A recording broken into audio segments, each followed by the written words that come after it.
Hi friends, ఈరోజు మీతో ఈరోజు కమ్యూనికేషన్ గురించి చెప్పాలనుకుంటున్నాను. ఈ కమ్యూనికేషను చిన్న స్థాయిలో మొదలై పెద్ద స్థాయి వరకు కూడా ఈ కమ్యూనికేషన్ లేనిదే మనుగడ చాలా కష్టం.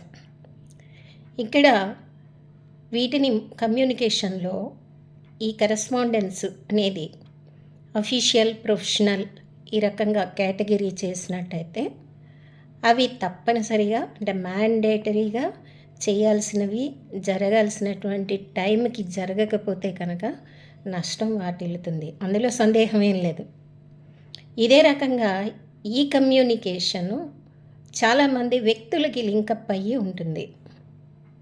ఈ వ్యక్తులకి లింకప్ అయ్యి ఉన్నప్పుడు వాళ్ళు స్నేహితులు కావచ్చు, ఫ్యామిలీ మెంబర్స్ కావచ్చు, ఆప్తంగా నిరీక్షించేటువంటి నేస్తం కావచ్చు, పూర్తిగా ప్రాణాలు పెట్టుకున్నటువంటి వ్యక్తులు కావచ్చు.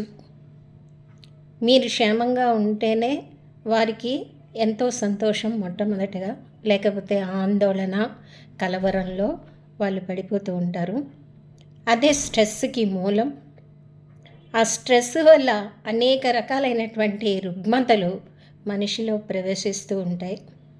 చాలామంది చాలా వరకు ఎంతో ఆర్టిస్టిక్గా ఈ విషయంలో మేనేజ్ చేస్తున్నప్పటికీ కూడా ఒక్కోసారి ఫోన్ రింగ్ అవుతూనే ఉన్నా ఆ ఫోన్ చూస్తారు, చేతిలో ఉంటుంది, కానీ దాన్ని ఎత్తి సమాధానం చెప్పేటువంటి పరిస్థితి అవతల వారికి ఉండదు. ఏదైనా రిలేషన్షిప్ మొదలుపెట్టినప్పుడు వెరీ బిగినింగ్లో తమ గురించి చాటభారతం చెప్పుకుంటూ ప్రతి ఒక్క నిమిషం, ప్రతి పని ఏం చేస్తున్నారో చెప్పినటువంటి వ్యక్తులే ఆ తర్వాత కాలంలో బాగా పాతబడిపోయాక ఏంటి నీకు చెప్పేది, పిన్ టు పిన్ చెప్పాలా అని అడిగేటువంటి పరిస్థితి ఈరోజు చూస్తూ ఉంటాం. అదేం తప్పు కాకపోయినప్పటికీ ఆ వ్యక్తికి అది సరిపోయింది.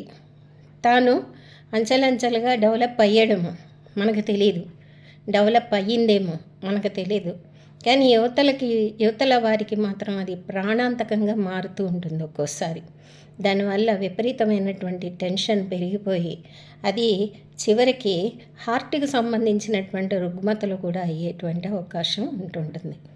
అందుకని నేను చెప్పేది ఏమిటంటే, ఒక కమ్యూనికేషన్ అనేది సవిస్తరంగా మీరు ఏం చేయదలుచుకున్నారు, లేదు ఎక్కడికైనా వెళ్ళాలి, ఏ ప్లేస్కి రావాలి, ఆ ప్లేస్లో ఉన్న ల్యాండ్ మార్క్ ఏంటి, అక్కడ ఎంతసేపు పని ఉంటుంది, మీరు ఆ తర్వాత ఏం చేద్దాం అనుకుంటున్నారు, డిస్పర్స్ అయితే ఎవరికి వారే అవ్వాలా లేదా జాయింట్గా తిరిగి మళ్ళీ వెనక్కి రావాలా, ఇటువంటి వివరాలను మీరు ఇచ్చినట్టయితే అవతల వారికి సౌకర్యంగా ఉంటుంది. ఎందుకు చెప్తున్నానంటే ప్రతి ఒక్కరికి కూడా పర్సనల్గా ఇబ్బందులు కొన్ని ఉంటాయి. అది ఫ్యామిలీ నుంచే కావచ్చు, ఇంటి బయటకు వస్తే అక్కడి నుంచి కావచ్చు, లేదు అనుకుంటే శారీరకంగా వారికి ఇంకేమైనా ఉన్నటువంటి కొన్ని ఇబ్బందులు కావచ్చు. ఈ రకమైనటువంటి ఇబ్బందులన్నీ కూడా వాళ్ళు కోపప్ చేసుకోవాలి అంటే ముందుగా కమ్యూనికేషను కూతురు తల్లితో అయినా, లేదా తండ్రి కూతురుతో అయినా, మరి చుట్టాల మధ్య అయినా, బంధువుల మధ్య అయినా, స్నేహితుల మధ్య అయినా, భర్త భార్య, అలాగే భార్యలు ఎంతోమంది భర్తల కోసం ఎదురు చూస్తూ ఉంటారు. సరైనటువంటి సమాధానం చెప్పకపోగా వారు నిర్లక్ష్యంగా సమాధానం ఇస్తూ ఉంటారు. ఇచ్చినప్పుడు అక్కడ గొడవలకు ఆరంభం.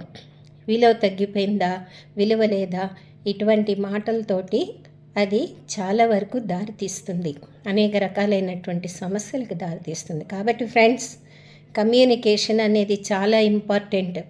మీరు ఏం చేయదలుచుకున్నారు, ఏ రకంగా చేయాలి, ఏ కమ్యూనికేషన్ ఎలా ఉండాలి డిసైడ్ చేసేది మీరే. ఓకే, ఈ కమ్యూనికేషన్ జాగ్రత్తగా మీరు చేస్తారని ఆశిస్తూ, సలహా ఇస్తూ, అలా ట్రైనింగ్ మీరు తీసుకోవాలని. Thank you friends. ఇది నచ్చితే లైక్ చేయండి, షేర్ చేయండి, సబ్స్క్రైబ్ చేయండి. Good evening.